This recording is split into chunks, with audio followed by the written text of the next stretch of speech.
Hej alle sammen og velkommen til den her podcast om terrorisme. Terrorisme det er et rigtig stort emne, og et bredt emne, som fylder rigtig meget nu til dags egentlig. Og i dag der er jeg på velkommen af Otto Villas. Ja, hej. Jeg vil lige sige hej. Vi er glade for at være her, hej. Og vi skal snakke om terrorisme i dag. Så det bliver bare rigtig spændende. Ja, rigtig spændende emne, virkelig. Der er mange ting, vi kan dykke ned i omkring det emne her, for det sker forholdsvis tit. Det sker rigtig tit.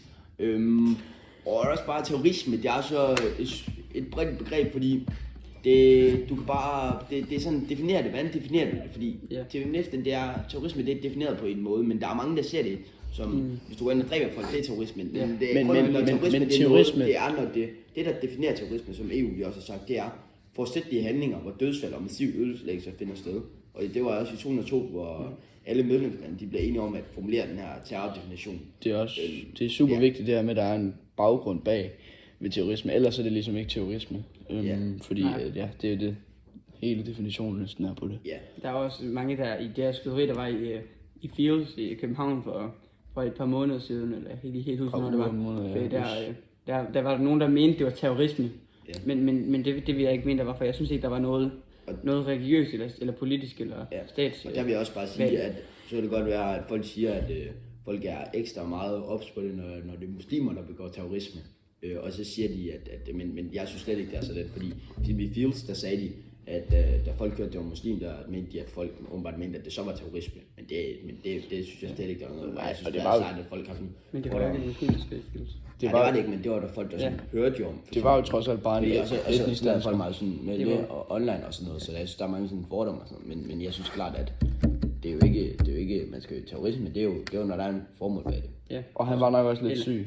Ja, han var jo syg i hovedet, han gik jo ind og skød folk. Men så er der også forskellige former for terrorisme. Der er jo statsterrorisme, og så er der jo politisk, og så er der religiøs. Ja. Og så en religiøs terrorisme, det er jo, når du begår noget på grund af religion, for eksempel en jøde mod en muslim eller omvendt. Ja. Det kan også være en muslim mod en kristen, for eksempel. Men der er en masse forskellige. Det er sådan den religiøse, det er sådan, altså en form for religiøs vold, hvor det sådan bruger for at nå religiøse mål. Det kan være, hvor du gør til undertrykkelsen og vise en overbevisning og sådan en identitet i ens tro. Og det er tit sådan, hvor du får at vide, for eksempel, at hvis du gør det her, så kommer du i himlen. Ja, det er præcis. Det er i hvert fald det. Og så er der også politisk terrorisme. Det defineres som vold med et politisk formål, og her anvendes volden med henblik på at gennemtvinge en bestemt politisk ændring. Hvis du er utilfreds, så laver du simpelthen noget terrorisme. Og det alt terrorisme nemt defineres som politisk terrorisme, da sådan formålet med det meste terrorisme er at skabe politisk forandringer. Men det lyder ikke sådan, at man siger, men det er en største del af det. Så er der også statsterrorisme. Hvis der er en af jer, der vil statsterrorisme. Det kan jeg godt. Det er jo udøvet mod staten, mod sin egen borger. For eksempel at i 2. verdenskrig, hvor Hitler han undertrykkede jøderne, hvilket var mod hans egen borger og gjorde det til statsterrorisme. Ja, og det var ligesom på grund af Hitlers historie, han kunne bare ikke lide jøder. Ja, det er også, vi kom ind på, fordi det var nemlig... Men man kunne også argumentere for det, at det er religiøst, fordi han ikke kan lide jøderne. Ja, men det er jo lidt begge. Der er flere af dem, hvor du kan tviste dem ind. Men det er mod egne borgere. Ja. Det er meget vigtigt. Hitler ville også det ind på politisk, fordi det var en politisk ændring, han vil jøderne ud. Så det er sådan, du kan dreje det alle ind på meget. Men det er også, at vi kommer til, fordi der er nemlig... Altså, man kan godt kalde Hitlers terror, det kan man jo godt, men det er jo ikke sådan, det du ofte definerer med et terrorangreb. Og det er også over en lang periode. Nemlig, så det er sådan lidt, men vi føler godt, man kan sådan, fordi at det var jo terror, fordi det var mod en bestemt folkegruppe, hvor han selv gik ind, og det er jo også under 2. verdenskrig, hvor han dræbte op blandt 5 og 6 millioner jøder, og herfra, det var her, hvor de havde de her koncentrationslejre, også kaldt for KZ-lejre, hvor de sådan bragte alle jøder hen, hvor de skulle arbejde, og så hvor de udryddelseslejre, og der blev 4 millioner af dem altså dræbt. Og så har vi så en religiøs... Må jeg sige noget? Ja. Det er også det her med Hitler, det er simpelthen så bredt emne, men det er vigtigt lige at få med.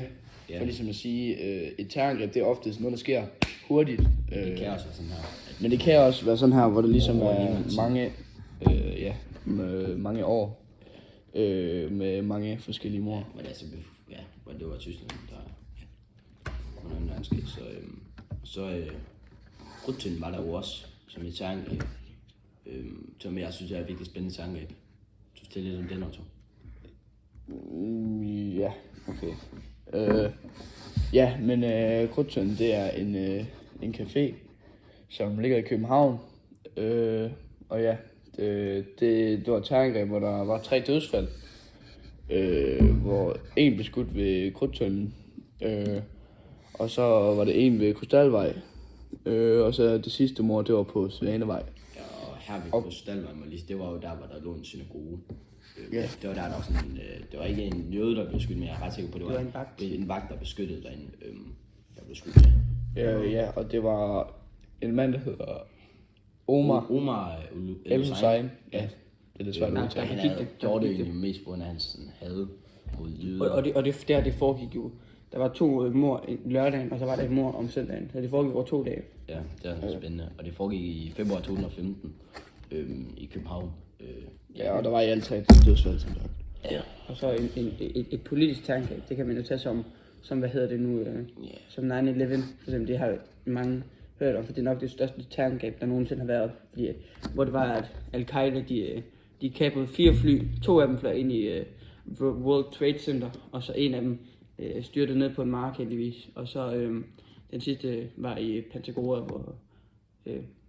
hvor forsvaret... Jo, men sådan spændende i marken, der var det ikke sådan, fordi de fik overtaget sådan styring, og så fik de fik overtaget det godt. Og så Al-Qaidas motiv for det her, det var på grund af, at de mener, at de var på en måde i en krig mod ikke-muslimske, og her især Israel og Amerika. Ja, så de havde sådan lidt mod det. De følte, at de var efter dem, så nu gad de sådan lidt hævn, fordi at de følte, det var ikke, at de skulle ikke være efter dem. Og efterfølgende, det var jo Osama Bin Laden, der stod bag det, og der han er heldigvis død, kan man sige. Ja, men for lige at vende tilbage, nu kommer vi lidt hurtigt frem, så det der med Hitler og verdenskrigen og sådan noget. Hitler, han fik altså dræbt mellem 5 og 6 millioner jøder, og her døde 4 millioner i de såkaldte koncentrationslejre. Jo, den var anmeldt tidligere, tror jeg. Men det er fint. Men det er også fint, og så skal vi også forklare, hvordan man kan forhindre det. Hvordan man kan forhindre fremtiden. Og så vil jeg gerne sige, at efter 9/11, så kom der jo meget mere sikkerhed omkring lufthavne. For det er meget mere sikkerhed at tjekke omkring lufthavne inden 9/11. Det ændrede helt, hvordan sikkerheden var, især i USA. Man kan også sige, at det er svært at stoppe terrorangreb, fordi det er tit, hvor du ved ikke, hvordan, du ved ikke, at de kommer til at skulle foregå. Det er jo altså, det er sådan, men i Danmark, der er jo også skoleskyderi, der engang blev, jeg tror det var for et par år siden. Ja. Ja, eller mange andre steder. Det handler om at finde ud af det i god tid, men det er også bare noget, der er super svært. Men altså, det er også EU, der også sådan bestemt siger, at det er meget samarbejde, hvor de skal politi og samarbejde ved grænserne især. Det handler om at få dem tjekket godt igennem. Virkelig, det er så være klar med mistanke og sådan noget. Også mistanke på folk, tænker jeg i hvert fald mere på, men altså fordi du skal jo gå rundt og være klar på det hele tiden. Jamen, du får også have en grund for at være mistænkt. Du kan ikke bare gå rundt og sige sådan. Nej, det. Ja. Men altså, hvis du har en vis grundlag til at have en mistanke, så det er det. Men ellers tror jeg, det var alt, hvad men, jeg vil lige sige, hvis vi lige kan give vores sådan personlige mening på terrorisme, og hvad der sådan skal ske. Jeg synes selv, at der skal blive lagt stort fokuspunkt på det, da det ligesom er... Ja, det er selvfølgelig meget svært at regne ud, fordi det ligesom kun er planlæggerne og gerningsmændene, som ligesom ved om det, men der burde på en eller anden måde blive lavet en løsning omkring, hvordan man ligesom kunne få lavet færre terrorangreb, da det ligesom er meget tragisk og voldsomt. Jamen, det vil jeg sige, altså det er noget af de store problemer, vi altid har haft. Det er jo ikke bare noget nyt, det er jo noget, der altid har været, og som også var foregået på så mange måder, så jeg synes det er noget skrækkeligt, men altså, jeg kan ikke, men det kommer desværre til at foregå mere, tænker jeg, men det er ikke, man kan jo gøre ved det, men man kan. Der er altid fremtid. Her er jeg enig med mine 2 partnere. Det er godt. Ellers vil jeg sige tak for i dag, og tak for vi ses til det. Vi ses til det. Ha' det godt til det. Ikke mig der.